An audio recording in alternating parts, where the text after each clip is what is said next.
और कोयटा के बासियों ने ईद के रोज़ नाश्ते करने के लिए बाजार का रुख कर लिया, जहां वो हलवा पूरी और चने से लुत्फ़अंदोज़ हो रहे हैं। मज़ीद जानेंगे हमारे नुमाइंदे फरीदुल्लाह से।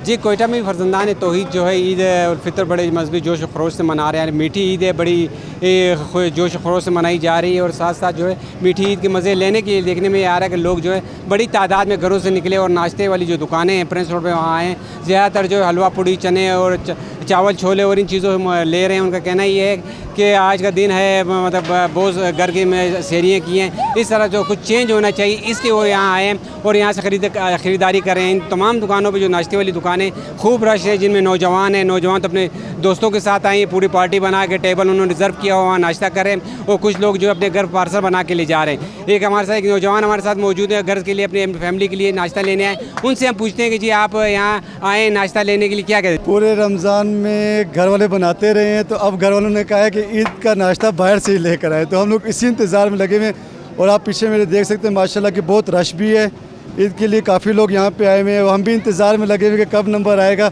और हम घर वालों की ख्वाहिश पूरी कर सकेंगे। जी, इनका ये कहना है कि घर वालों ने तो आज झंडी दिखा दी कि रमज़ान में हमने बड़ी खिदमत की, अफ्तारी और सहरी आपको बना के दी है, आज हमसे नाश्ता नहीं बनता, जाएँ बाज़ार से लेके आप ख़ुद भी खाएँ, हमें भी खिलाएँ। और यहाँ आएँ और यहाँ ये आलम है कि खूब लाइन में लगे। अब देखेंगे नंबर कब आता है और कब ये नाश्ता लेके घर जाएँगे। जी।